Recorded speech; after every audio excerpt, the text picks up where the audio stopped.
estudiantes, todos los tutores, para las personas que aún no nos conocemos, me presento, mi nombre es Wilmer Cuervo, soy el director de curso de bioquímica metabólica y pues, actualmente también estoy en frente de la especialización en nutrición animal sostenible. El día de hoy vamos a tratar en la primera jornada de B-Learning, vamos a hablar sobre la importancia de las biomoléculas, las vamos a describir, vamos a mirar cuál es la importancia y a dónde las encontramos en la naturaleza. Esto es importante porque la mayoría de los temas que vamos a tratar el día de hoy y en la próxima sesión del B-Learning van a estar presentes en la evaluación final del curso. Entonces, por favor, muy pendientes los que asistan. Recuerden que también vamos a tener disponible este audio, el link más o menos en una semana, para que de ahí puedan estudiar los estudiantes, preparar los estudiantes del examen final.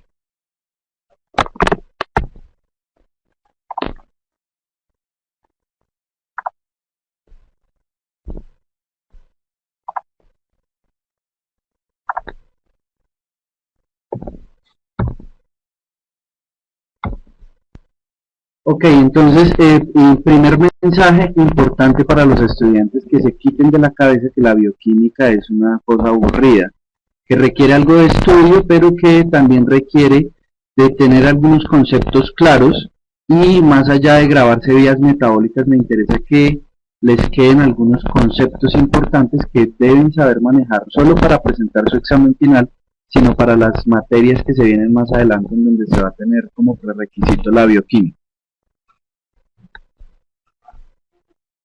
Entonces van a encontrar muchos de ustedes en algunos libros unas definiciones supremamente complejas, eh, cuando en realidad digamos que los mensajes son tan sencillos como el que se muestra en el slide.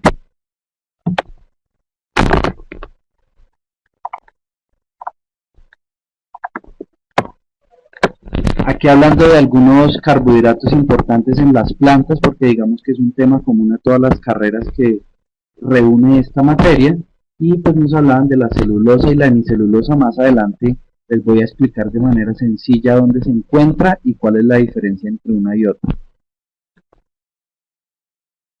Por ejemplo, aquí vemos cómo se organiza una microfibrilla de celulosa.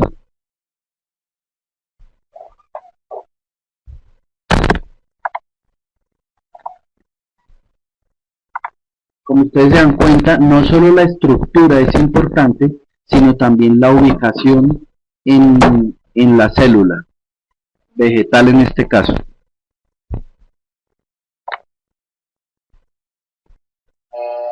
También es importante recalcar que lo que nosotros vamos a estudiar y que ya estamos estudiando por medio de las actividades grupales y las lecciones educativas del curso es básicamente la bioquímica, que es diferente a la química orgánica y a la química inorgánica. Les pido un segundo, por favor, que tengo aquí un problema con el hack.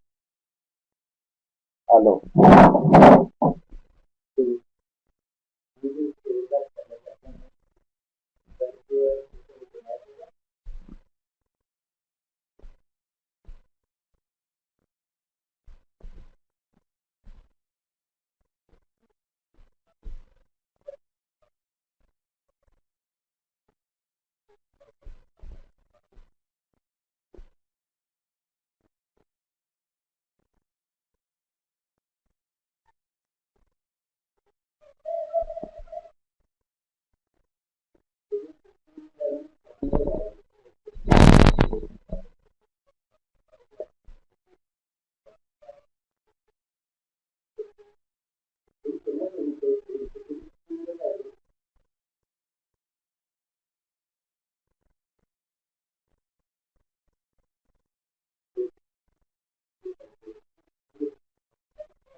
Entonces esto, retomando, qué pena con ustedes, entonces básicamente hay que saber diferenciar entre química orgánica y química inorgánica.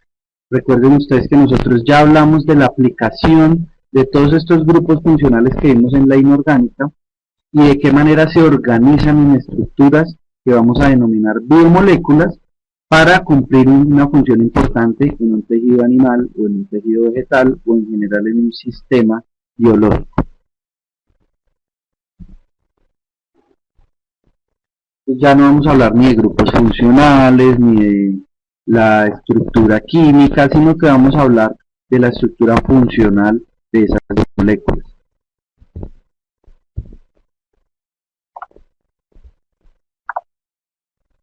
De tal manera que las biomoléculas van a insertarse en unas vías metabólicas que, a pesar de lo que todo el mundo piense que son muy complicadas, tienen unas funciones muy sencillas y sobre todo vitales para los sistemas biológicos animales y vegetales.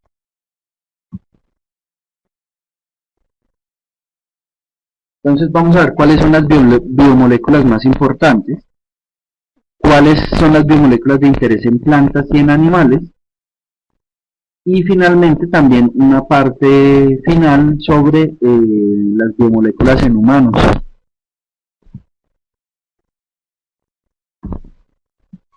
Si ustedes ven la diferencia entre esas dos definiciones, la segunda me muestra una definición mucho más sencilla y mucho más aplicada de lo que son los carbohidratos.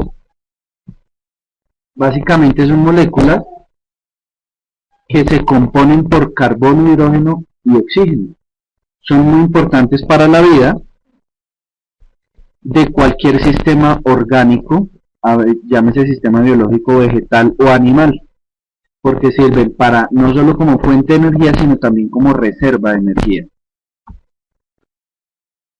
Aquí tenemos algunos ejemplos de cómo nosotros lo estábamos viendo desde la química inorgánica, ¿cierto? De la manera como nos presentaban los polihidroxialdehídos, por así denominarlos, pero en realidad son carbohidratos y son muy sencillos y los vemos en el día a día de todos nosotros. ¿Por qué? Porque en la naturaleza no se muestran como nos lo dibujan en el tablero, sino de una manera espacial importante. También los encontramos en la literatura como azúcares. Los azúcares básicamente son carbohidratos, lo que pasa es que son carbohidratos muy pequeños, muy corticos, y tienen una condición física, digamos, una propiedad que al cocinarlos o al saborearlos en el humano tienen un sabor dulce, por eso el nombre de azúcares, pero en realidad son carbohidratos de menos de 7 carbonos. Hay otros carbohidratos que son más complicados o más, digamos que la estructura no es tan sencilla, y aquí encontramos tres ejemplos. Encontramos el almidón, que es el que ustedes ven al lado del maíz. El almidón está muy presente en esos granos, en tubérculos como la papa, la yuca, la racacha. También vemos otro carbohidrato muy, digamos que muy distribuido en la naturaleza, que es la celulosa, es la que ustedes ven al lado de la foto del pasto.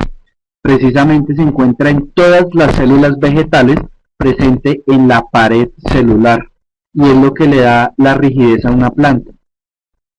Y en la parte de abajo encuentran ustedes el glicógeno o glucógeno. Es un carbohidrato y básicamente es un carbohidrato de reserva. Se utiliza para guardar energía y básicamente se hace en el hígado, en el riñón también para una parte y principalmente en el músculo.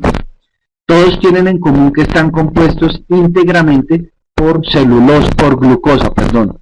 Entonces eso los convierte en una biomolécula que se llama homopolisacáridos. Homo porque es el mismo azúcar el que los compone, poli porque son miles de unidades de glucosa, y sacáridos quiere decir azúcares, que ya dijimos que eran carbohidratos, básicamente.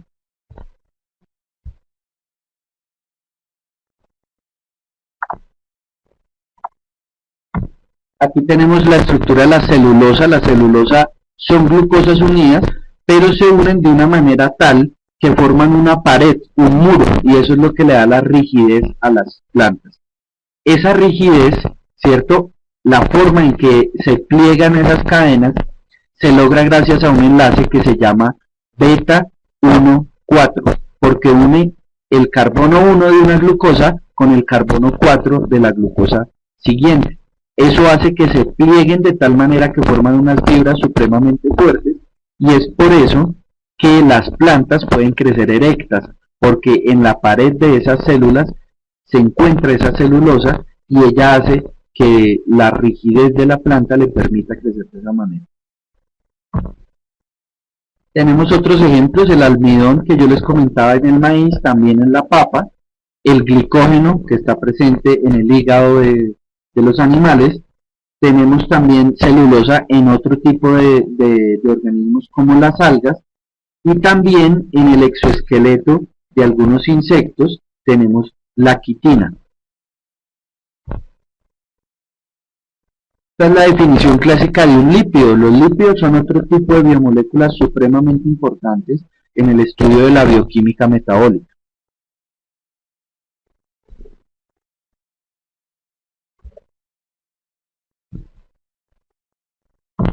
Y básicamente, ¿qué son los lípidos? Son también estructuras donde se encuentra el carbono, el hidrógeno y el oxígeno, pero que adicionalmente incluyen otros elementos como fósforo y digamos que algunos grupos funcionales que vamos a ver a continuación. Como ustedes se dan cuenta, son uniones de carbonos que tienen hidrógeno y tienen oxígeno.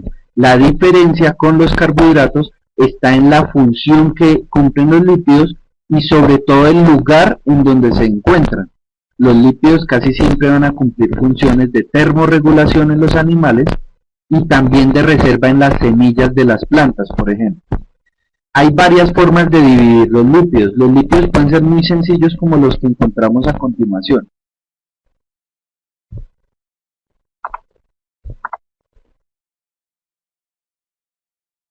El que ustedes observan ahí en principio es algo que se llama un ácido graso, ¿sí? Es básicamente es una cadena de carbonos que termina o que en su extremo tiene una terminación ácida. Es la que ustedes observan con un carbono, un doble enlace con oxígeno y un enlace sencillo con un grupo de hidróxido. Digamos que esa es la descripción de un lípido, es una cadena de carbonos, pero los lípidos tienen una condición especial, y es que en la naturaleza pueden encontrarse así, como una cadena sencilla,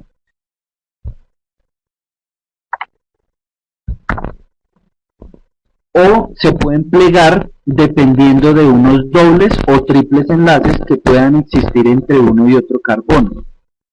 En el momento en que se genera un doble enlace entre un carbono y otro, cambia de inmediato la estructura geométrica de ese lípido, y entonces observan ustedes esa línea que estaba antes recta se convierte en un pliegue, como observan a mano derecha, donde dice ácido graso no saturado, o también conocido como ácido graso insaturado. Eso es cuando en la cadena de carbonos se introduce un doble enlace en alguna unión entre carbono y carbono. ¿Por qué es importante eso? Porque resulta que esos ácidos grasos insaturados se ha descubierto que tienen importancia para animales y humanos. Más adelante lo vamos a ver.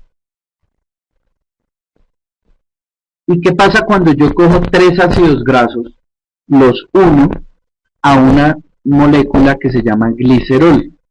Entonces formo algo que se llama un tri, porque son tres, acil, porque son ácidos grasos, y glicerol, un triacilglicerol, también denominado triglicérido. Esos triglicéridos hacen parte tanto de sistemas biológicos de animales como de vegetales, de plantas. En los animales lo encontramos en el tejido adiposo, en la grasa, en el hígado también, incluso en el músculo, y en las plantas lo encontramos en la parte exterior de las hojas, pero principalmente en los organelos celulares de reserva energética, y a nivel de exterior en las plantas lo encontramos en los frutos y en las semillas, porque son una gran reserva de energía. Son mucho mejor reserva de mismos carbohidratos.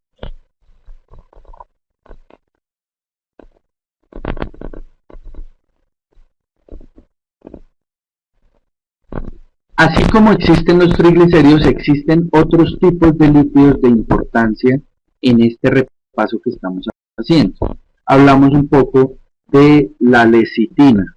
La lecitina básicamente es una unión de, de dos ácidos grasos con una molécula de glicerol, pero en el lugar donde estaba el tercer ácido graso se incluye una molécula que se llama la colina. Entonces eso hace que esa molécula se llame fosfatidilcolina o también conocida como lecitina. Esta es de gran importancia en el transporte de algunas sustancias de animales en animales y plantas. ¿Listo? Y aquí hago la pausa para dar la primera propiedad importante, bueno, la segunda propiedad importante de los lípidos, y es que como son grasas, no son solubles en agua. Al no ser solubles en agua, su metabolismo requiere un cambio importante para transportarlas. Entonces, eso lo vamos a ver en la segunda jornada de B-Learning en el mes de noviembre. Pero recuerden la propiedad, digamos, hidrofóbica de los lípidos.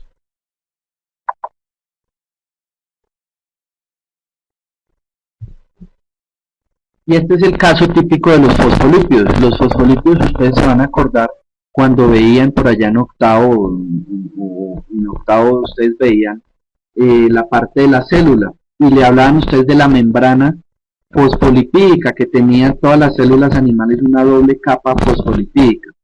Y básicamente eso se debía a que esos fosfolípidos se componen de dos ácidos grasos, como observan ustedes ahí en la estructura, y esta molécula que ustedes observan que tiene, que es como la columna vertebral del fosfolípido, que son 3 carbonos, ese es un glicerol.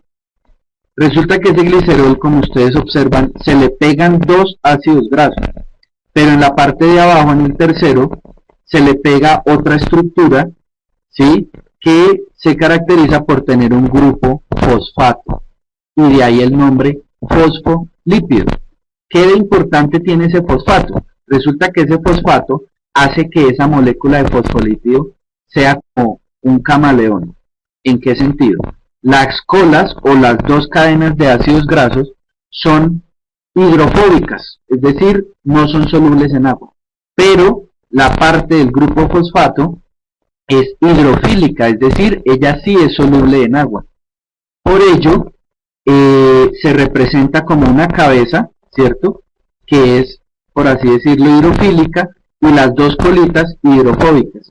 Y ellas se acomodan en capas de fosfolípidos que recubren la totalidad de las células, tanto animales como vegetales, de los sistemas biológicos.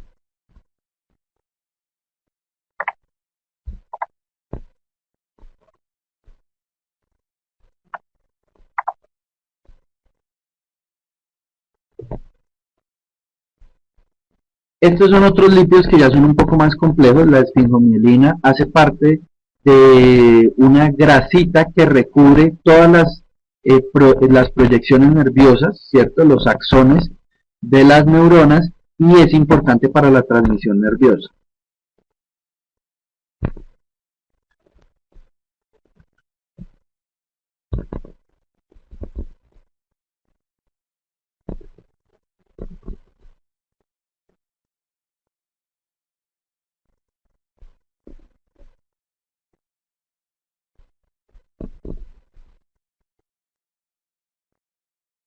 También hay otros lípidos que se denominan glicolípidos. Estos, al igual que los fosfolípidos, únicamente tienen ese esqueleto del glicerol, o sea, esos 3 carbonos, pero en vez de al final tener un grupo fosfato, unen un azúcar. Los glicolípidos son importantes en algunos vegetales y digamos que tienen importancia también para la alimentación animal.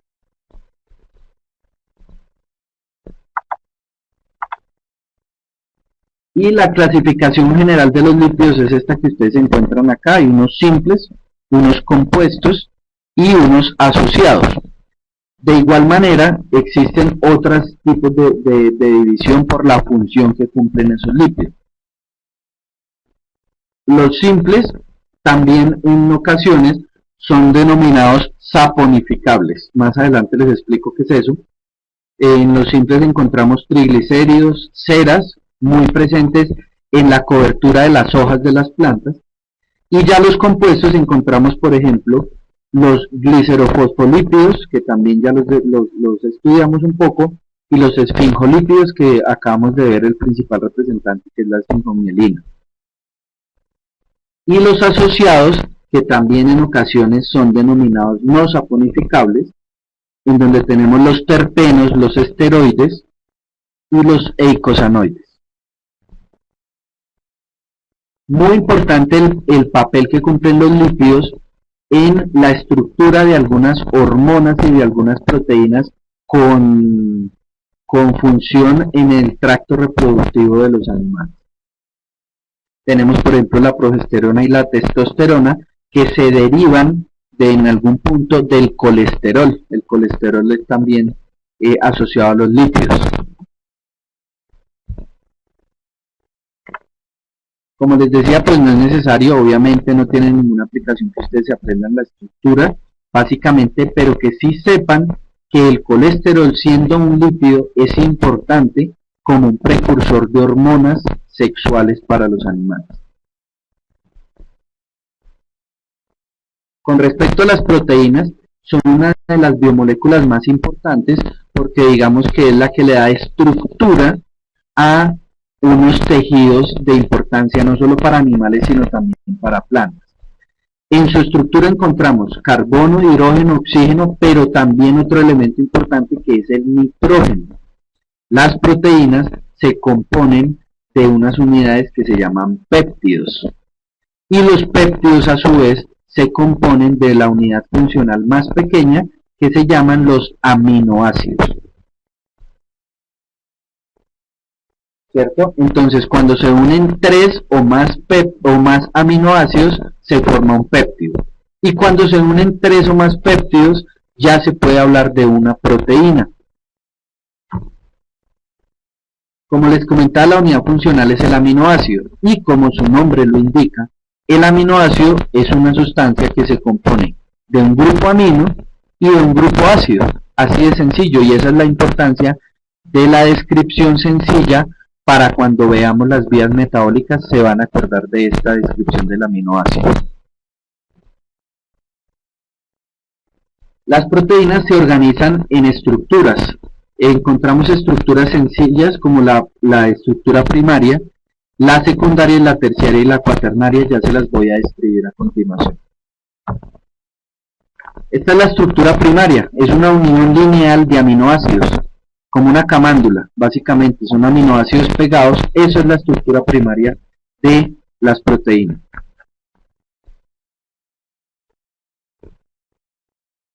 ¿Qué pasa cuando esa cadena, cierto, esa cadena que observamos ahí de aminoácidos se pliega o se forma una curvita? Empiezan a ejercer algunas, digamos que uniones eléctricas, ¿sí? Se empiezan a atraer y empiezan a generar algo que se llama la estructura secundaria, es decir, cuando se unen dos líneas primarias o dos estructuras primarias de proteína. Eso lo hacen por medio de unas uniones eléctricas, también por unos puentes disulfuro, por unos puentes de hidrógeno y también por la interacción hidrofóbica, es decir, en algunas uniones con sustancias polares y apolares. Es básicamente esto que observan ustedes acá en esta gráfica.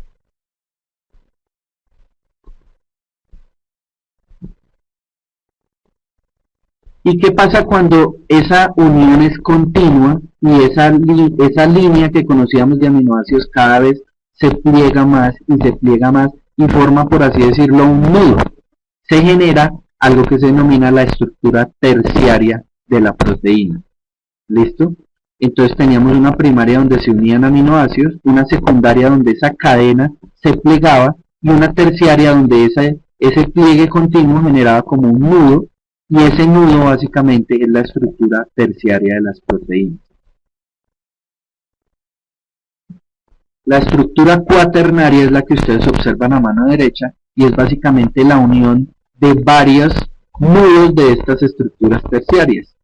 La estructura cuaternaria es la estructura más completa para las proteínas en la naturaleza y muchas de ellas se encuentran de esa forma.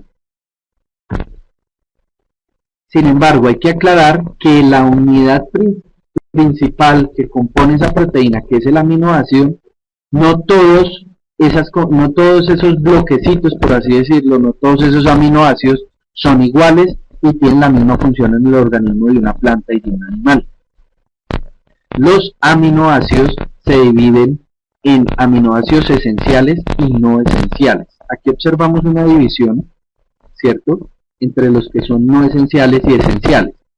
¿Qué les da ese carácter? Un aminoácido esencial es todo aquel que un organismo, planta o animal, no puede sintetizar, o sea, su cuerpo no lo puede producir, o su organismo no lo puede producir. Por tanto, se debe adicionar de manera externa. En el caso de los animales, pues dárselo en la dieta.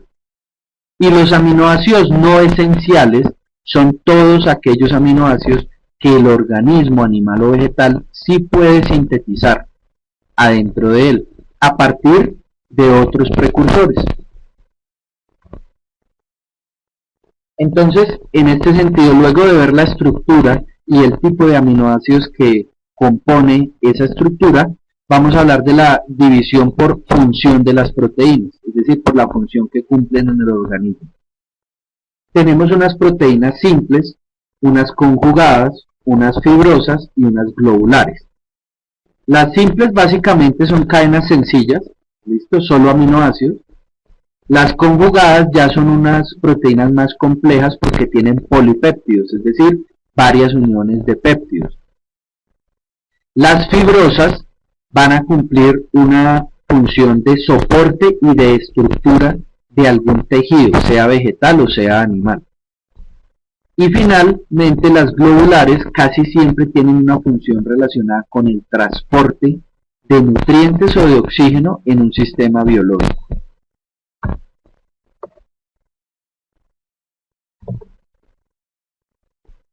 Y aquí tenemos muchas de las funciones que cumplen las proteínas. Por ejemplo, tenemos la mioglobina o la albúmina también, que cumplen funciones de transporte. Tenemos la estructura, es decir, el soporte que le da a algunos tejidos. Por ejemplo, ahí tenemos el colágeno en los animales. Algunas proteínas también cumplen una función de degradación o de rompimiento.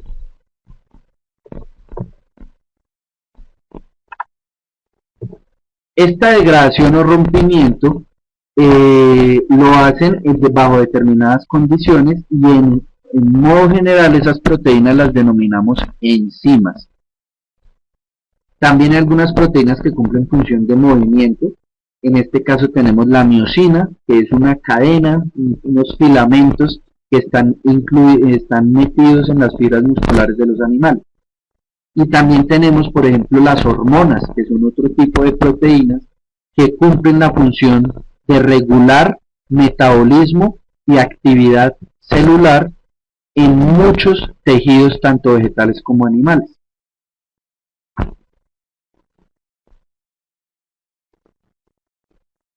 Por ejemplo, aquí tenemos unas proteínas que sirven para transportar, en el caso de los animales, oxígeno, y en el caso de las plantas ayudan a procesos tanto fotosintéticos como respiratorios. En el caso de los vegetales hablamos de la clorofila y en el caso de los animales de la hemoglobina. Tienen exactamente la misma estructura, solo que cambian el elemento central, que en el caso de la clorofila es el magnesio y en el caso de la hemoglobina es el hierro. Las vitaminas, por ejemplo, son biomoléculas de gran importancia porque tienen funciones vitales, de ahí su nombre, y tienen una base de un grupo funcional que se llama las aminas, que tienen como centro el nitrógeno. Entonces, de ahí su nombre, son aminas que son vitales para el sistema animal y vegetal, de ahí su nombre vitaminas. Se diferencian totalmente, tienen estructuras un poco más complejas que los carbohidratos y que los lípidos, pero no tan complejas como las proteínas. Cuando una vitamina está ausente en el cuerpo de animales, puede llegar a generar deformidades, ¿cierto? Y en el caso de los humanos también. Las vitaminas a modo general se dividen en el grupo de las vitaminas hidrosolubles y las liposolubles.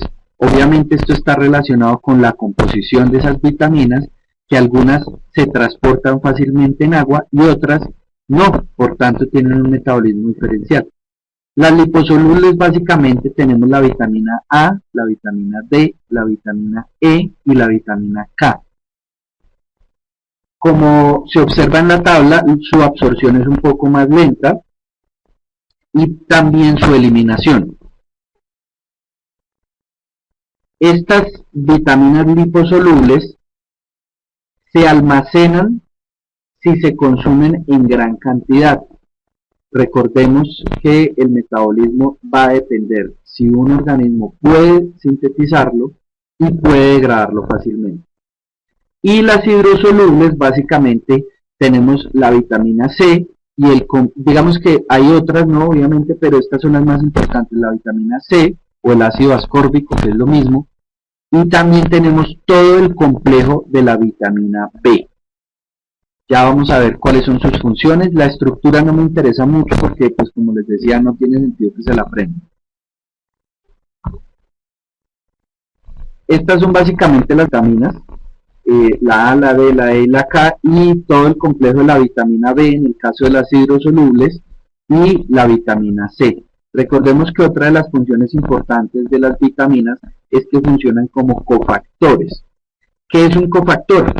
Habíamos hablado de que existen unas proteínas que funcionan para hacer lisis o rompimiento de algunas estructuras, que las denominábamos a modo general enzimas.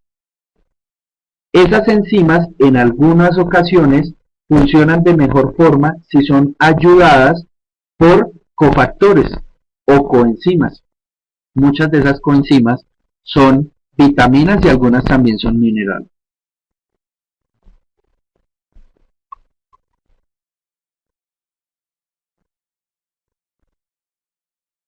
Aquí observamos la estructura, como ustedes se dan cuenta, tienen una estructura muy diferente a la que veníamos observando. Cabe aclarar que algunas vitaminas están presentes en los vegetales, en las células vegetales, por así decirlo, pero otras también pueden ser sintetizadas por parte de algunos microorganismos e incluso organismos superiores como los animales y los humanos. Es el caso de la vitamina D. La vitamina D tiene un precursor que está presente en el hígado de los animales y se activa gracias a la presencia de la luz solar. Ya ahorita vemos ese procedimiento. En el caso de la vitamina K, puede ser sintetizada por algunos microorganismos, entre ellos las bacterias que existen en el rumen de vacas, ovejas y cabras.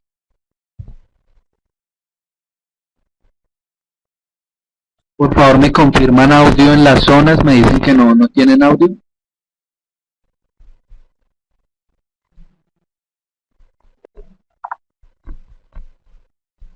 Gracias. Aquí tenemos todo el complejo de la vitamina B.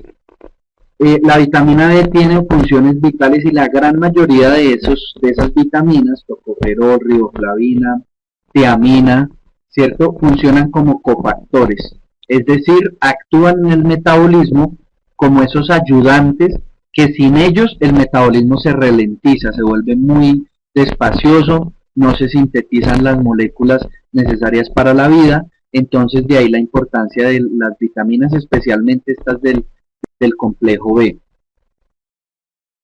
La vitamina B12, también denominada cobalamina o cianocobalamina, puede ser sintetizada por bacterias, al igual que la vitamina K, como les expliqué en el slide anterior. Y tenemos finalmente la vitamina, también denominada vitamina W, ácido pantoténico, importante en la regeneración de tejidos epidérmicos básicamente, la biotina, importante también en la preservación celular, el ácido ascórbico o vitamina C, que hace parte de uno de los complejos metabólicos más importantes que vamos a ver en la próxima sesión de B-Learning, y el ácido fólico. Todos ellos se han venido descubriendo su gran capacidad de preservación de la célula y de función antioxidante. Esto es lo que les comentaba de los cofactores en su papel de ayudante de las enzimas en todas las reacciones del metabolismo y de la digestión, no solo en animales, sino también en vegetales. Ese es el papel de un cofactor, es unirse a una enzima y ayudarle a convertir ese sustrato en un producto X, ¿cierto? Esto es el esquema general.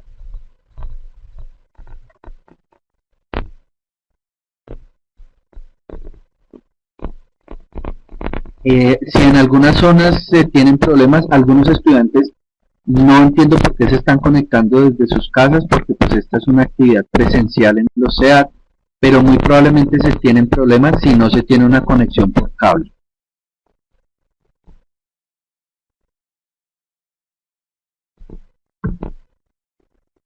Aquí vemos algunas de las funciones y el lugar exacto donde se incluye la acción de los cofactores, siendo estos vitaminas. Por ejemplo, tenemos la niacina, la vitamina B6, tenemos de igual forma el ácido pantoténico, actuando en un ciclo supremamente importante que se llama el ciclo de Krebs.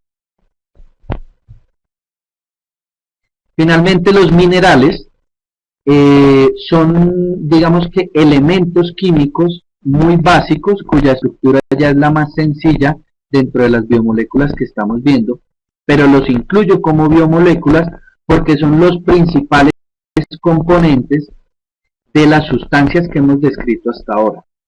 Y adicionalmente hacen parte de la escala inicial de lo que se denomina el eje suelo-planta-animal, que es, digamos, que lo que reúne o lo que enmarca este estudio de la bioquímica metabólica.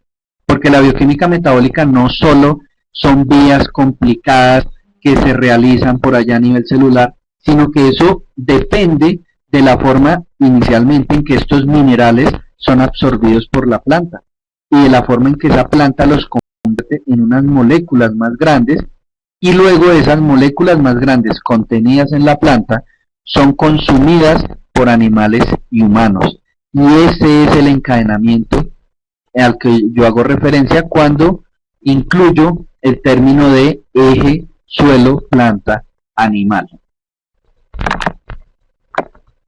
Como les comentaba, los minerales básicamente son absorbidos por las plantas y ya todos ustedes han realizado algunas labores revisando unos videos muy interesantes que les puse en el sílabo sobre los ciclos biogeoquímicos. Eso que les puse ahí no es por ponerle simplemente, sino es para que ustedes vean que desde el mismo reciclaje de nutrientes se está empezando a desencadenar los ciclos bioquímicos en plantas y en animales.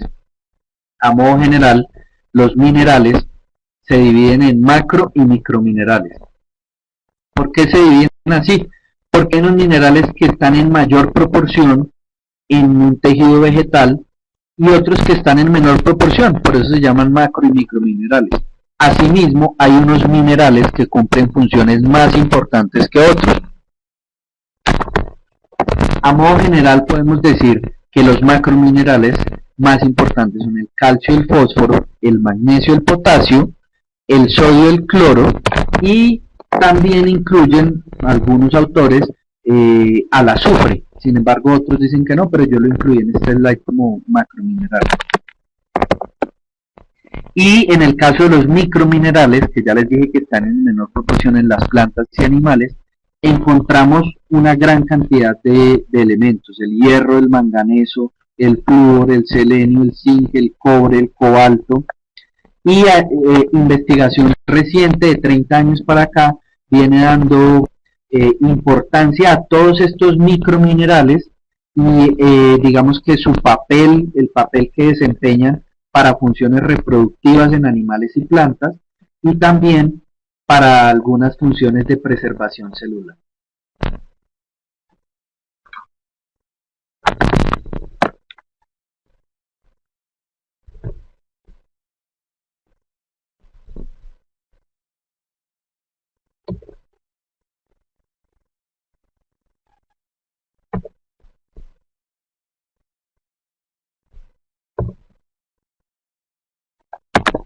Entonces, como les comentaba, también dependiendo de las plantas, hay unos minerales que representan mayor importancia que otros.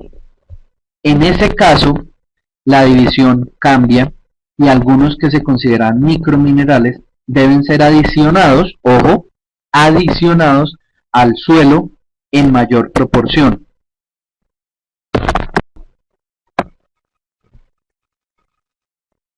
Y aquí está digamos que la evidencia de lo que les comentaba, que minerales que se encuentran en menor proporción en un tejido vegetal pueden ser considerados como microminerales.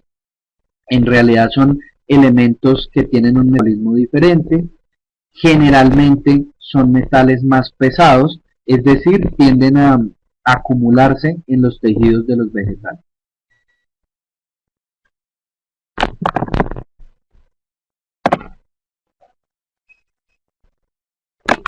Los minerales, al igual que las vitaminas, cumplen algunas funciones como cofactores, especialmente aquellos minerales que tienen o que se comportan como iones divalentes, es decir, que cuentan con dos electrones para compartir, ceder, ¿cierto? También funcionan algunos, sobre todo los macrominerales, en funciones de control osmótico, es decir, en toda esa dinámica de paso de sustancias a través de membranas biológicas. Y básicamente eso redunda en la cantidad de agua que va a permanecer o a salir de una célula. Entonces miren ustedes la importancia de los minerales a nivel celular y su papel importante en el metabolismo. Algunos se comportan como cationes o aniones y esto tiene importancia sobre todo en el balance del pH de medios biológicos, vegetales y animales. Más adelante vamos a ver un ejemplo de eso. Entonces ahora vamos a hablar específicamente de cuáles son las biomoléculas que nos interesa estudiar en este curso.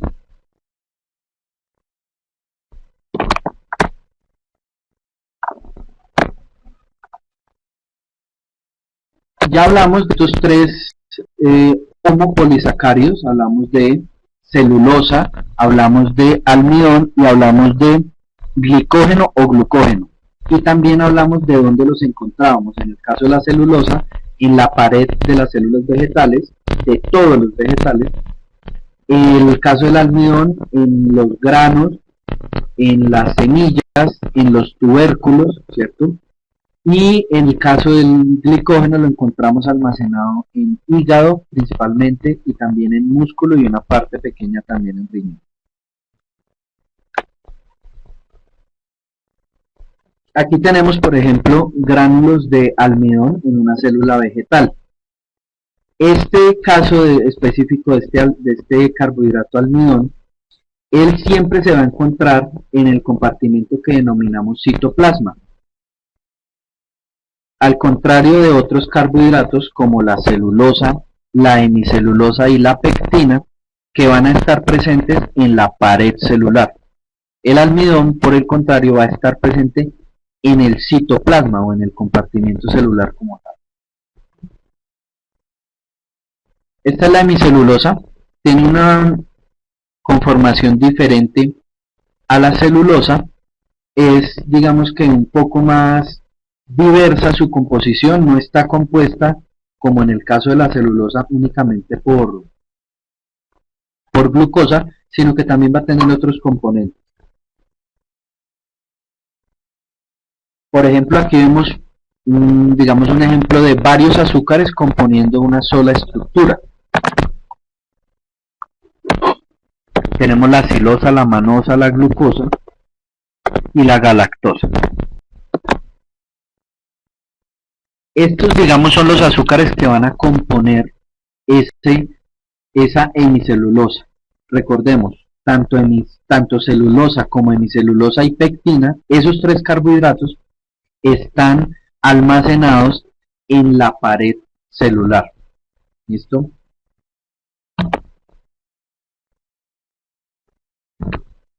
Miren ustedes esta estructura tan compleja y que en ocasiones, ojo, en ocasiones es confundida de manera errónea con un carbohidrato, siendo que en realidad no es un carbohidrato, eso es la lignina.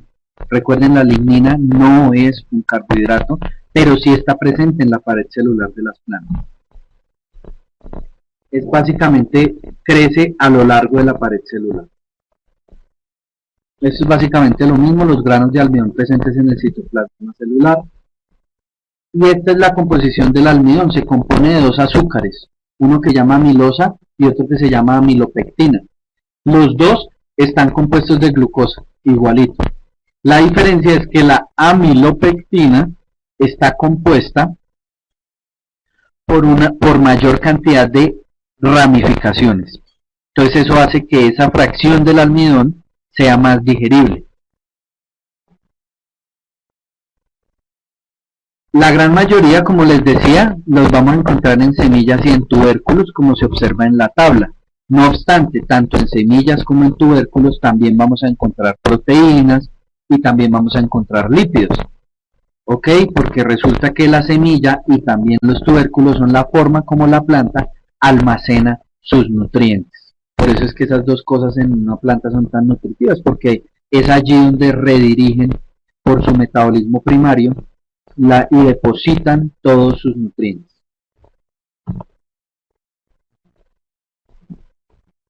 Los lípidos en plantas, como ya les comenté, en todas las membranas biológicas, tanto animales como vegetales, vamos a encontrar fosfolípidos que van a aislar totalmente tallos y hojas del exterior por medio de, como les comentaba, los lípidos no son solubles en agua.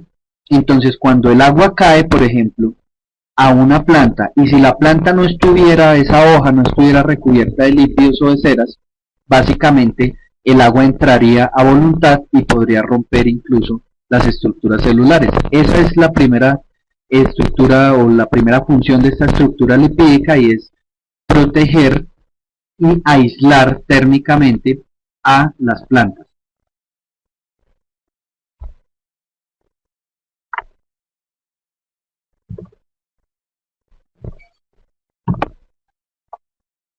De igual forma vamos a encontrar otro lípido de importancia en plantas como los triglicéridos. Van a estar almacenados totalmente porque ellos sí son totalmente hidrofóbicos, es decir, ellos no son nunca solubles en agua. Es como si ustedes cogieran un vaso de agua y le adicionaran una cucharada de aceite. Nunca van a lograr que eso se mezcle. Por tanto, los triglicéridos nunca se van a mezclar con agua, son totalmente insolubles, pero son la principal fuente de reserva de energía en plantas. Recuerden ese punto. Los carbohidratos también se reservan, pero resulta que cuando la planta o un animal necesita energía rápidamente, la primera biomolécula a la que echa mano el metabolismo son los carbohidratos, y los lípidos son esa reserva energética a largo plazo. Como les comentaba, algunos lípidos como las cutículas, como la cutina, va a estar presente también en, digamos que en todo este componente de las ceras que recubren hojas y tallos de las plantas. Y es importante porque ellas van a regular no solo la entrada de agua, sino también la salida de gases en algunas plantas. Miren ustedes dónde se va a depositar, siempre en la parte externa y como son totalmente hidrofóbicos no van a permitir o van a permear, por así decirlo, no van a permitir el ingreso continuo del agua a la planta.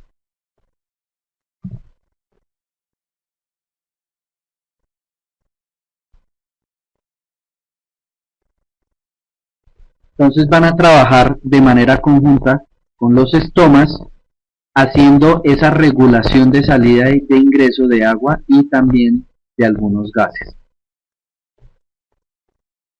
Existen digamos que otros organelos de interés que van a contener algunas biomoléculas, por ejemplo, los glioxisomas. Allí vamos a, digamos que a encontrar unas enzimas importantes que van a convertir grasas en azúcares. ¿Qué importancia tiene esto? Dijimos que la grasa es esa reserva a largo plazo. Pero ¿qué pasa cuando un sistema vegetal se ha gastado toda su energía de carbohidratos y necesita más energía? Pues básicamente va a tener que convertir las grasas en azúcares. Y ahí es donde entran estos organelos, estos glioxisomas, que contienen unas enzimas, ¿cierto?, que convierten esas grasas en azúcar. Las proteínas, también importantes porque van a dar gran parte de la estructura a la planta. Y digamos que la vamos a encontrar en muchas partes, pero una de las principales fuentes de proteína en una planta está en las proteínas de transporte que están en las membranas de las plantas. Esas proteínas representan casi que el 50% del total de la proteína que se encuentra en una planta. El resto lo vamos a encontrar adentro, es decir, en el citoplasma de la célula, en la mayoría de los organelos. Recordemos que casi todos los organelos están compuestos por proteínas.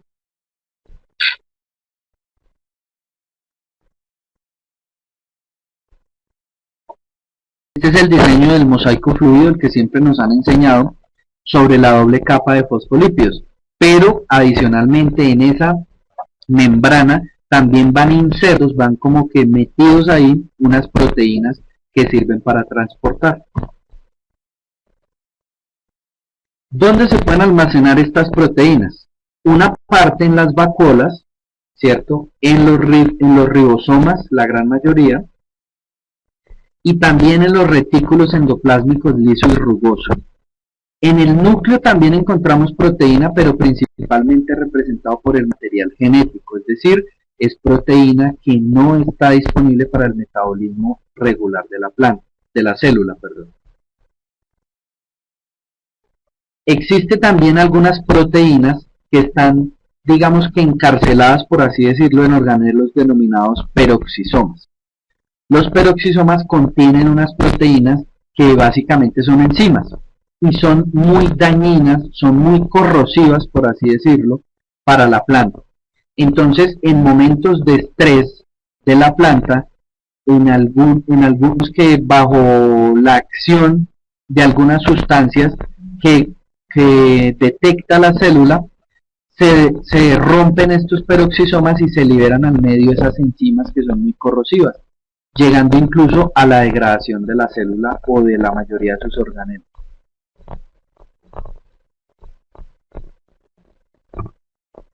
Entonces, ya hablamos de lípidos, hablamos de proteínas, hablamos de carbohidratos, ya hablamos también de los minerales, de qué manera se dividían en macro y microminerales para las plantas, pero también es importante saber que la forma en que se depositan tanto proteínas como carbohidratos en las plantas difiere a lo largo del tiempo. Mientras más nos acercamos al momento de la floración en una planta cualquiera, la deposición de carbohidratos aumenta drásticamente, mientras que la de proteínas no.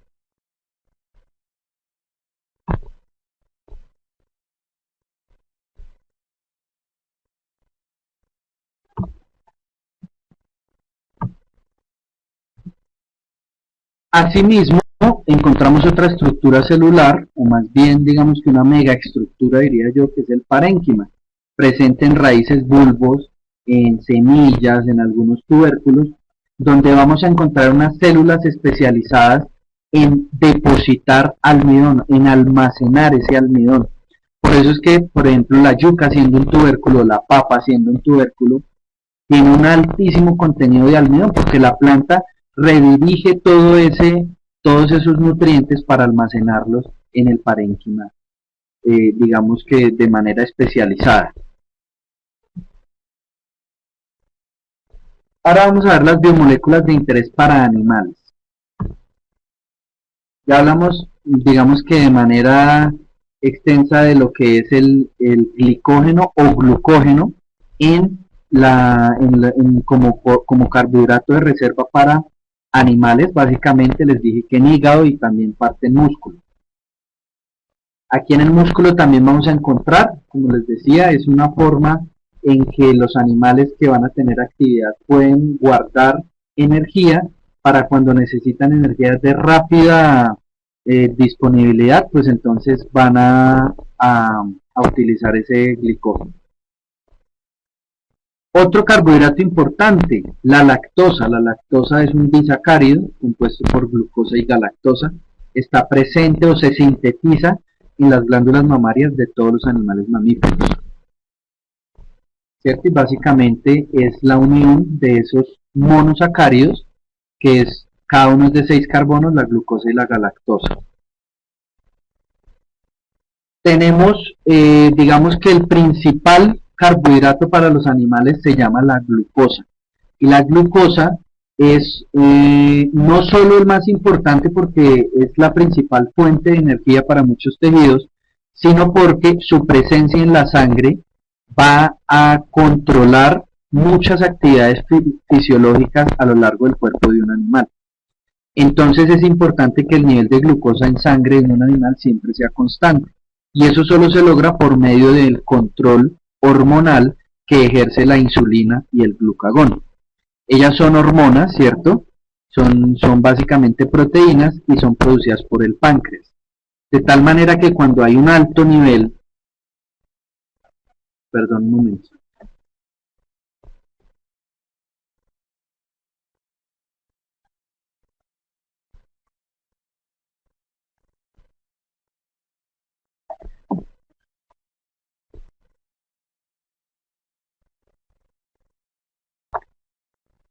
De tal manera que cuando hay un alto nivel de glucosa en la sangre, se activan unos receptores a nivel del páncreas que hacen que se empiece a producir insulina.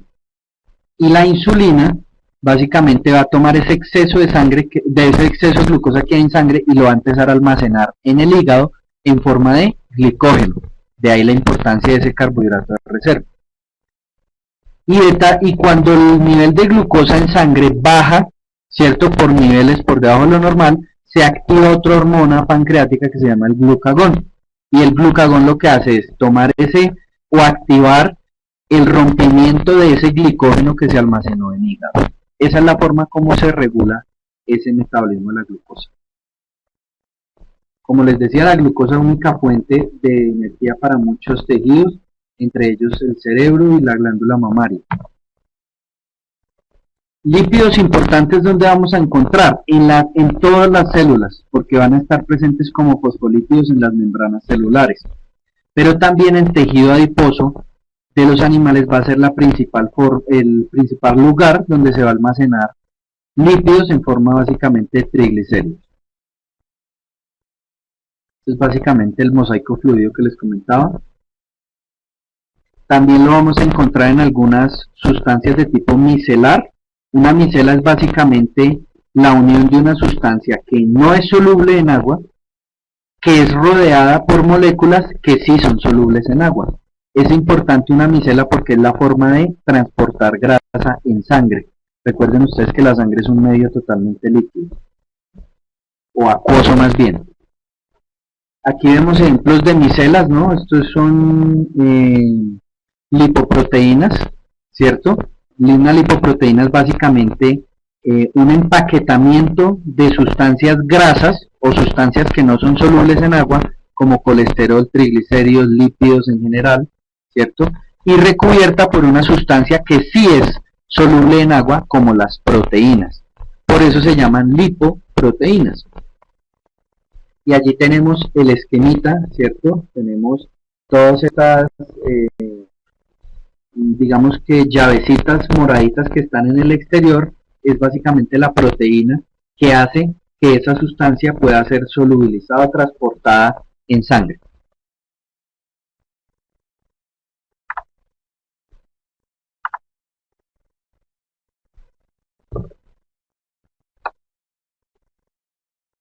Estas micelas de caseína son básicamente la misma estructura, grasa recubierta de una proteína que se llama caseína y están presentes en la leche de los mamíferos.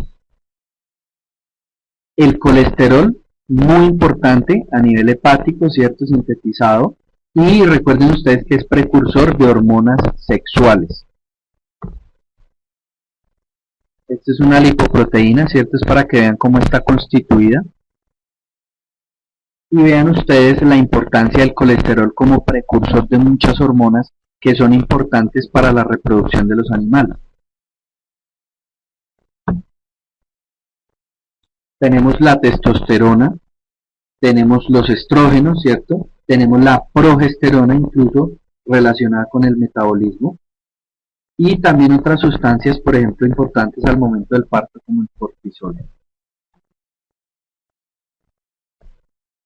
¿A dónde más la encontramos? En el mismo músculo de los animales.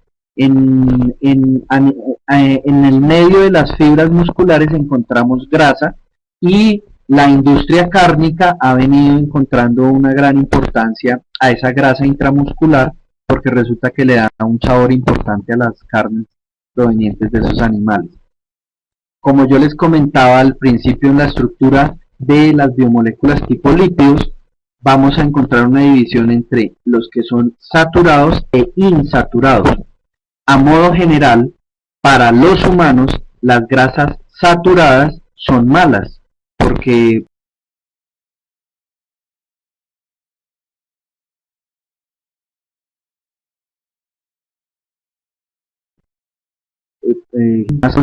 son las en aceites vegetales, pero también en esa grasa intramuscular que yo les comento. Recuerden ustedes que un ácido graso insaturado es aquel que en su cadena de carbonos presenta un doble enlace. Y un ácido graso poliinsaturado, que es lo que ustedes observan ahí como AGPI, digamos que es el que tiene varias dobles enlaces en esa cadena. ¿Esto por qué es importante? Porque resulta que la forma en que se empaquetan, eso lo vamos a ver en la segunda sesión de B-Learning, la forma en que se empaquetan esas grasas o esos lípidos, si tiene una mayor proporción de ácidos grasos insaturados, va a generar un aumento de algo que se llama el colesterol bueno o el HDL. Eso lo vamos a ver luego en la otra sesión.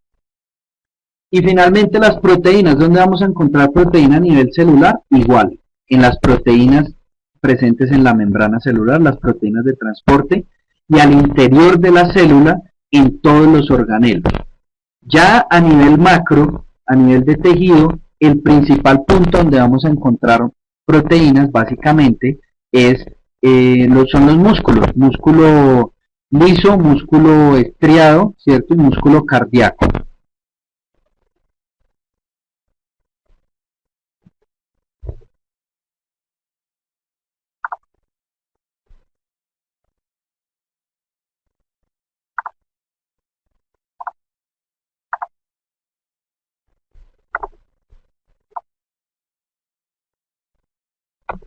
Entonces vamos a dar ya finalización con este último tema y ya les explico el resto del desarrollo del taller.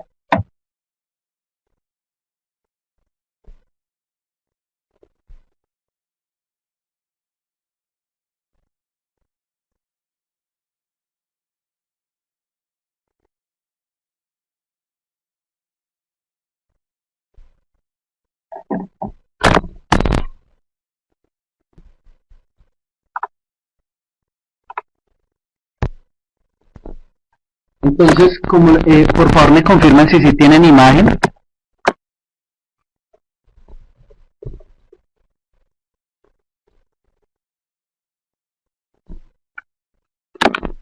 ¿Me escuchan ahí?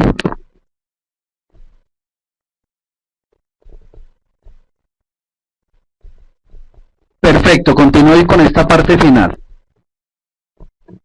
Entonces, aparte de los tejidos, los animales también guardan proteínas y lípidos en otros lugares.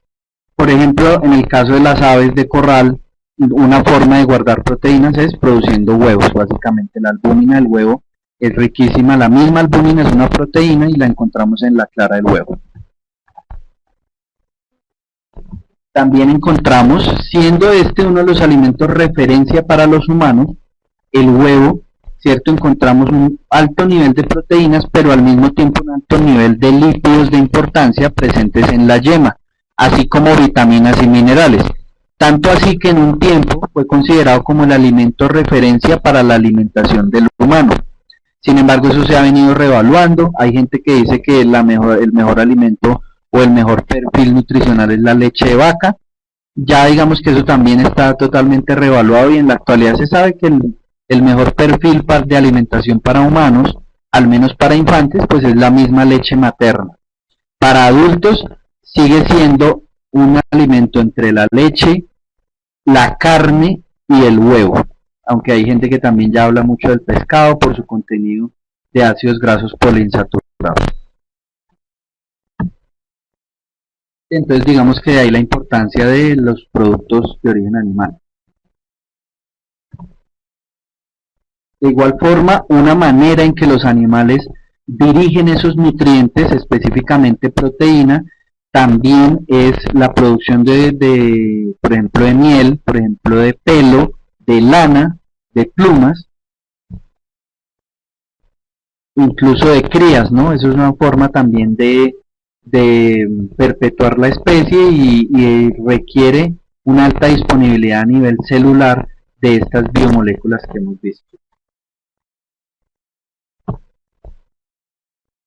Aquí un poco para hablarles de los ácidos grasos poliinsaturados, es algo muy importante que ustedes deben tener claros, sobre todo la estructura que la vimos, ¿cierto? La cadena lineal de carbonos y también las insaturaciones que le dan el carácter de insaturado, es decir, los dobles enlaces también denominados insaturaciones. ¿Dónde vamos a encontrar un alto grado de este tipo de nutrientes, de ácidos grasos poliinsaturados? En aceites, principalmente de oliva, todos los derivados de las oleaginosas, ¿cierto? Vamos a encontrar en todos los productos de río, peces de río, muy ricos en ácidos grasos poliinsaturados, mariscos, bueno, todo lo que son algunos crustáceos, ¿cierto? Y básicamente esta es la forma en que se van a encontrar los ácidos grasos poliinsaturados. Ustedes los han escuchado en todas las comerciales, propagandas que nos venden de leches que vienen enriquecidas con EPA y DHA. El EPA es el ácido eicosa pentanoico, que es el que ustedes ven ahí de primero. Y el DHA es el ácido docosa hexanoico. ¿Por qué son importantes? Porque están relacionados con salud cerebral en humanos, en infantes. Porque a mayor consumo de este tipo de alimentos o de estructuras, en los humanos se disminuye el nivel de colesterol malo. Es decir, se previenen los problemas coronarios, arteriales y cardíacos.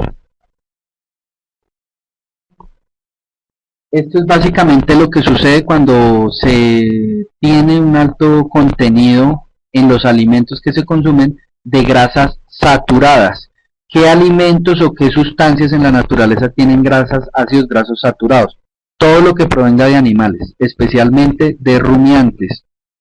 ¿Listo? ¿Por qué? Porque bueno, eso lo explicamos en la siguiente sesión de B-Learning, pero es importante tener en cuenta eso y digamos que esa es otra de las razones para recomendar la alimentación en base a vegetales. El metabolismo de los vegetales generalmente no contiene un alto grado de grasas saturadas. De hecho, el contenido de grasa en un vegetal es muy bajito.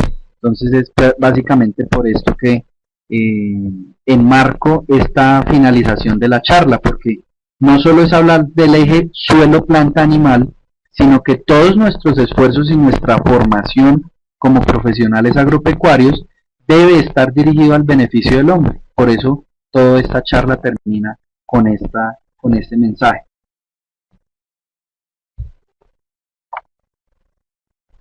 Entonces, esto es básicamente lo que les comentaba sobre grasa saturada y sobre niveles de colesterol de alimentos provenientes de animales.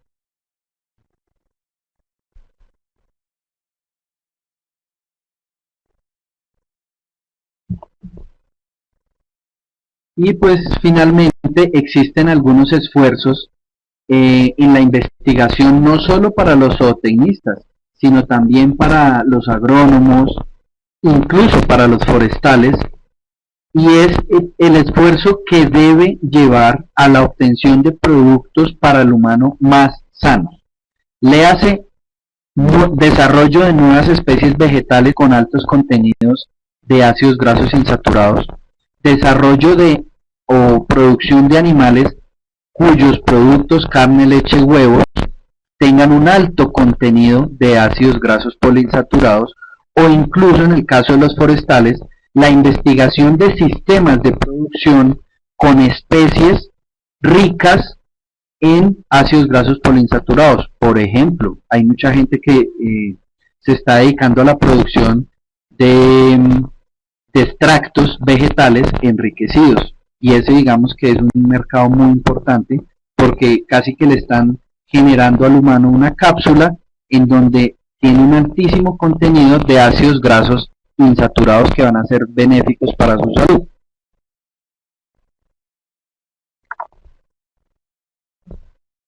Esto que ustedes observan aquí es una carne muy especial de un ganado que se llama el ganado Wagyu, ganado japonés, que tiene un altísimo contenido de grasa intramuscular, la que yo les comentaba, y esa grasa está comprobada que tiene altos contenidos de grasa insaturada.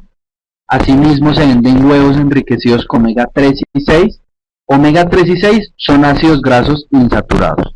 Listo, esos ya ustedes los consiguen en el mercado fácilmente. También se ha venido descubriendo el papel importante de algunos minerales como antioxidantes y digamos que su papel fundamental es inhibir la acción de unas enzimas a nivel celular. Entonces hay gente que ahora también consume, humanos que consumimos algunos, digamos que, suplementos minerales y vitamínicos que van a mejorar la salud de las células. Y literalmente lo que hace, por ejemplo, el selenio es funcionar como un antioxidante.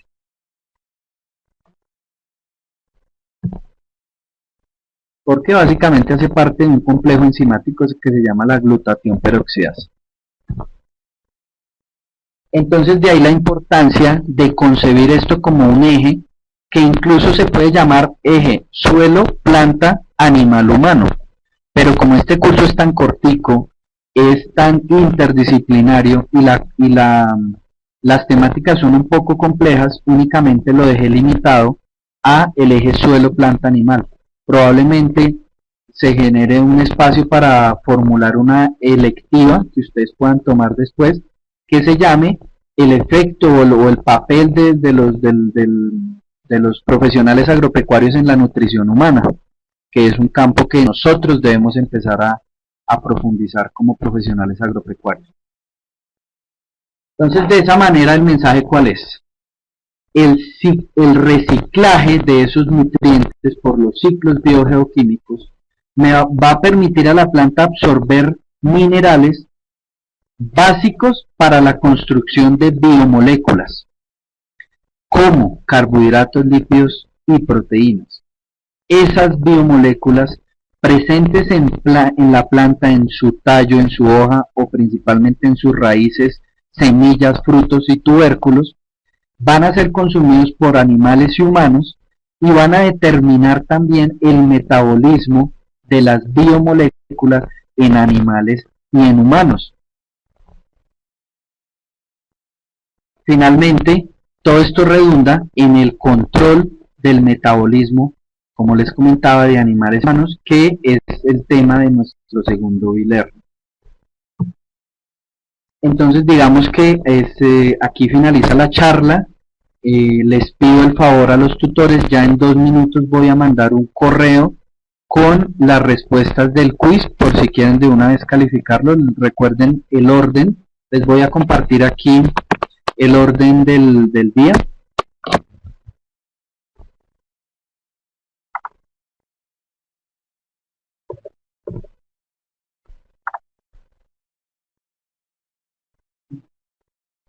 Aquí entonces ustedes ven, teníamos hasta las 9:15, nos pasamos un poco pues por los problemas técnicos que hubo en el hack.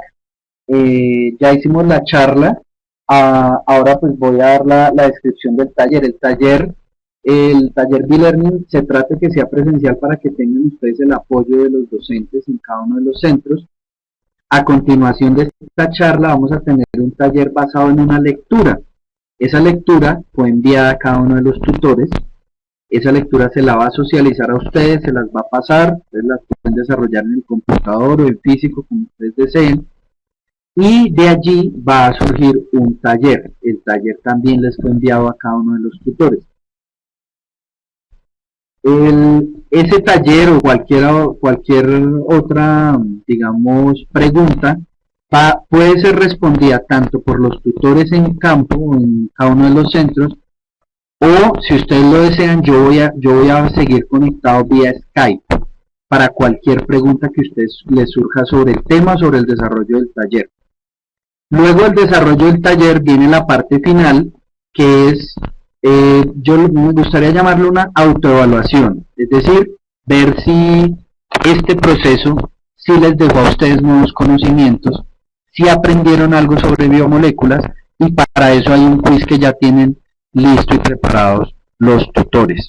Entonces yo les pido el favor, trabajen en grupo, ojalá pues en los sea que solo hayan ido 1 o 2 estudiantes, trabajen en parejas, no hay ningún problema. Y finalmente resuelvan el quiz. Yo voy a estar disponible vía Skype hasta las 12 del mediodía para cualquier pregunta. Entonces, en este momento cierro la charla porque pues obviamente este es un espacio restringido al momento de la charla general, cuyo link pues yo voy a estar socializando en el curso en la próxima semana, y desarrollen las actividades que yo les dejé a cada uno de los tutores. Si hay alguna pregunta en este momento, les pido el favor en alguna de las zonas, si tienen alguna pregunta, levanten la mano, por favor.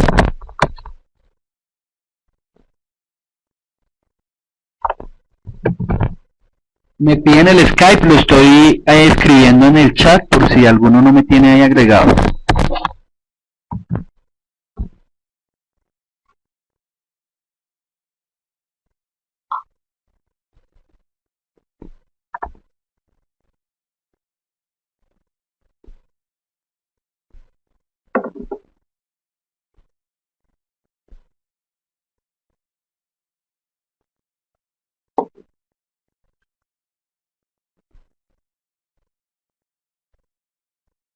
Me preguntan de Acacias, no sé si es la doctora Dianita.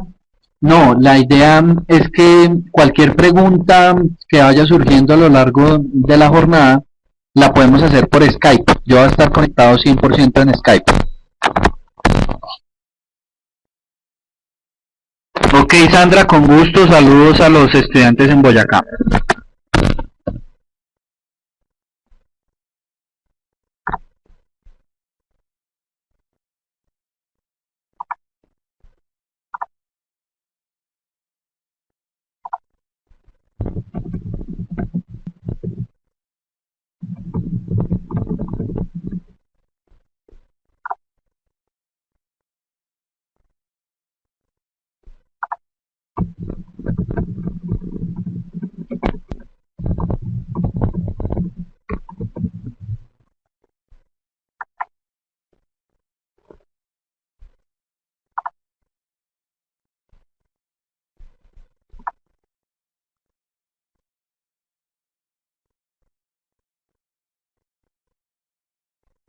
Para las personas, los tutores y las zonas en que hubo problemas técnicos, se cayó alguna parte de la charla, recuerden que yo al correo les envié 2 links en donde están las presentaciones, pero en PDF. Las pueden revisar en caso que no hayan quedado claro, algún tema, por pequeño que sea, estoy disponible en el Skype, porque ya me están reportando en una zona que se les cayó la videoconferencia. Entonces, para eso, pues en el correo yo les envié unos links donde están las presentaciones en caso de que algún estudiante tenga una pregunta.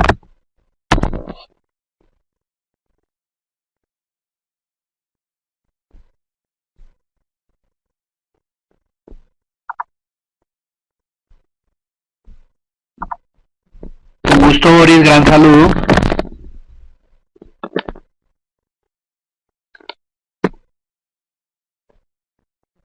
Por favor, María, me pudieras regalar un correo a la dirección wilmer.cuervo@unat.edu.co y yo te incluyo en el listado de los tutores para enviarte las respuestas.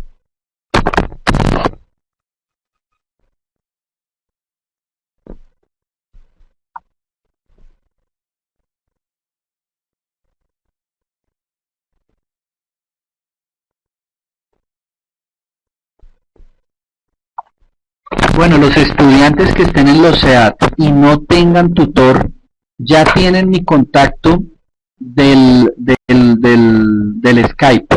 Cualquier pregunta que tengan, por favor la hacen en ese medio. Y por ese mismo medio yo les voy a enviar los insumos, pero necesito que me escriban porque pues también comprenderán que tengo que coordinar a nivel nacional todos los tutores.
Listo, con respecto a las grasas saturadas e insaturadas, van a imaginarse una cadena de más o menos 15 carbonos, unidos carbono, carbono, carbono, carbono. ¿Listo? Yo no sé si les puede activar aquí. No, les voy a hacer, yo todavía estoy compartiendo pantalla, entonces les voy a explicar ahí por el PowerPoint.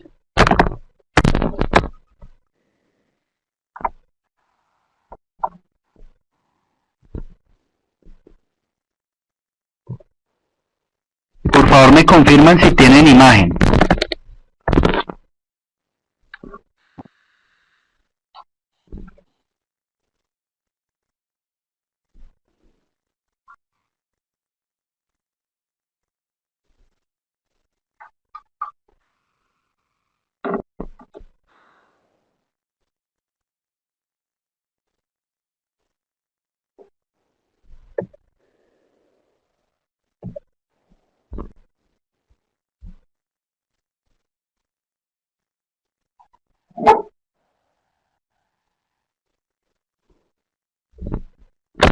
Ok, ustedes están viendo ahí una cadena de carbonos.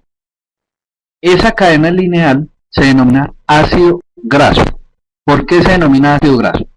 Primero porque en un extremo tiene un grupo ácido, ya se los voy a subrayar.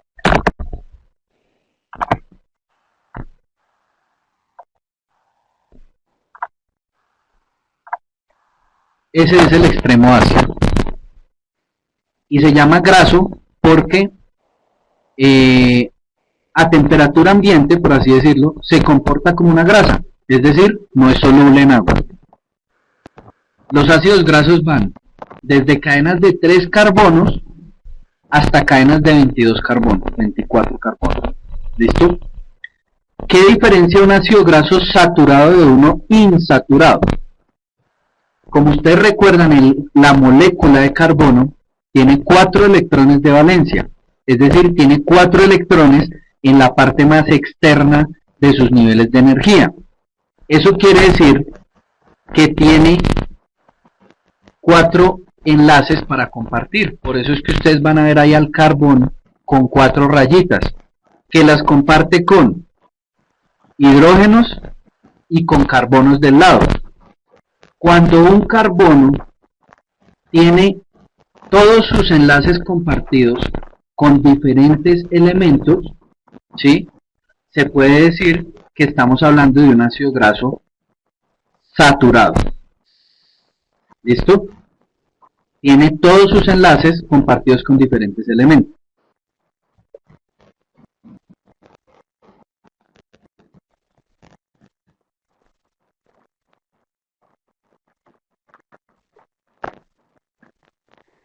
A ver, es que me dicen que está malo el audio.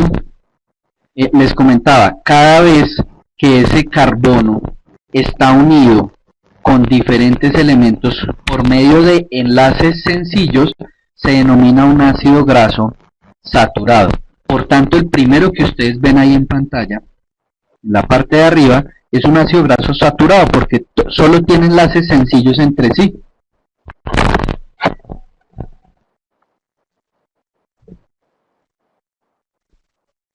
Ahora bien, ¿qué pasa con un ácido graso insaturado? Es aquel en que un carbono, como se observa,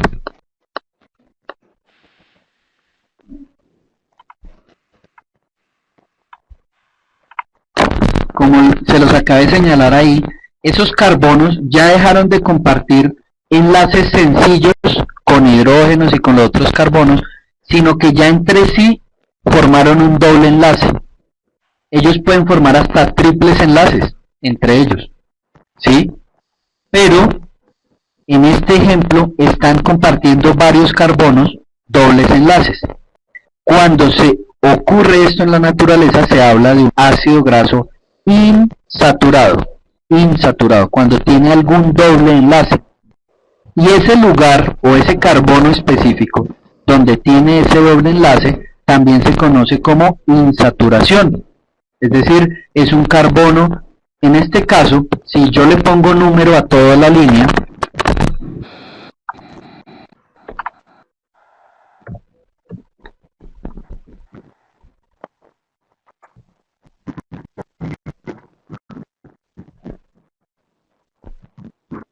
yo puedo decir que tiene insaturación en el carbono 2, 3, 4, 5 y 6. ¿Sí ven? Entonces, ¿cuál es la diferencia? Básicamente el enlace, el tipo de enlace que comparte entre un carbono y otro. Si durante toda la cadena los enlaces entre carbonos son sencillos, se habla de un ácido graso saturado. Pero si en esa cadena de carbonos en algún punto hay un doble enlace entre dos carbonos o entre más carbonos, se habla de un ácido graso insaturado. ¿Cuál es la diferencia? ¿O cuál es el beneficio o digamos que el daño que puede hacer a nivel de humano? Todos los productos de origen animal tienen un alto contenido de ácidos grasos saturados. Es decir, todo lo que provenga de animales, carne, leche, huevos, aceites, grasas, todo tiene un alto contenido de ácidos grasos insaturados. Esos ácidos grasos insaturados se movilizan en la sangre por medio de una estructura de tipo micelar. Yo les expliqué lo que era una micela. Es una bola donde al interior yo meto la grasa y al exterior yo la rodeo por algo que es soluble en agua. Y el tipo de lipoproteína, porque ese es el nombre que recibe específicamente esta micela, la lipoproteína, que transporta los ácidos grasos insaturados, al mismo tiempo lleva un alto contenido de colesterol. Por eso se ha relacionado el alto consumo de ácidos grasos insaturados con altos niveles de colesterol en sangre, de arteriosclerosis, de problemas coronarios y problemas cardíacos en humanos.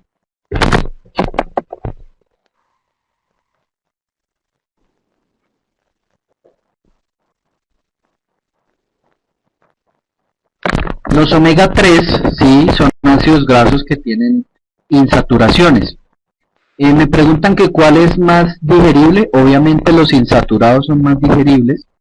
Les voy a dar un ejemplo palpable de lo que es un ácido graso saturado. Saturado, o sea, del malo. Vayan a la tienda, tómense un caldo de costilla que venga caliente. Cuando él viene hirviendo, ustedes lo ven líquido, ¿cierto? Él tiene una costilla de res ahí. Pero ¿qué pasa cuando ustedes dejan ese caldo enfriar y enfriar y enfriar y que llegue a temperatura ambiente? Se empieza a generar una capa de grasa, una solidificación en el caldo. Esa es la grasa saturada. Ahora imagínense que pase eso no en el caldo, sino adentro de sus venas. Eso es lo que pasa con las enfermedades coronarias.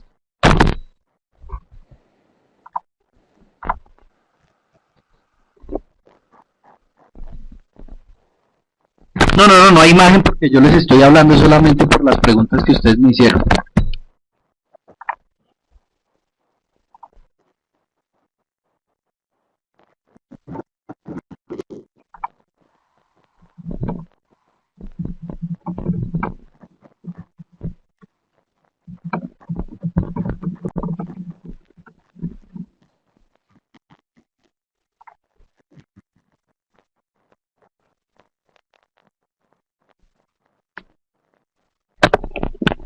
Sí, ya hay problemas, no sé si de pronto el canal se necesite, no tengo idea si de pronto yo ya le he dado ingreso a varias personas, no sé si de pronto son del siguiente e-learning.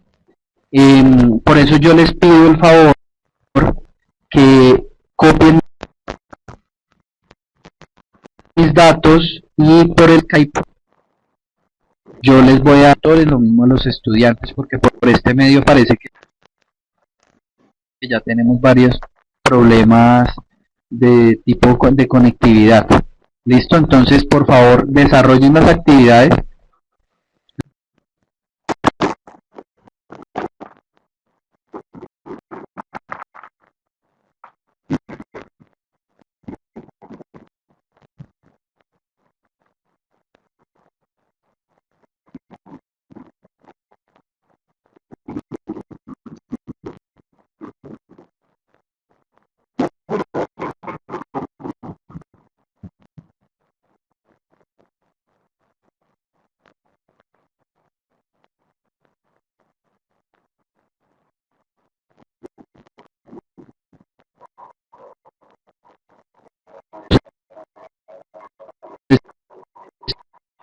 Estudiantes.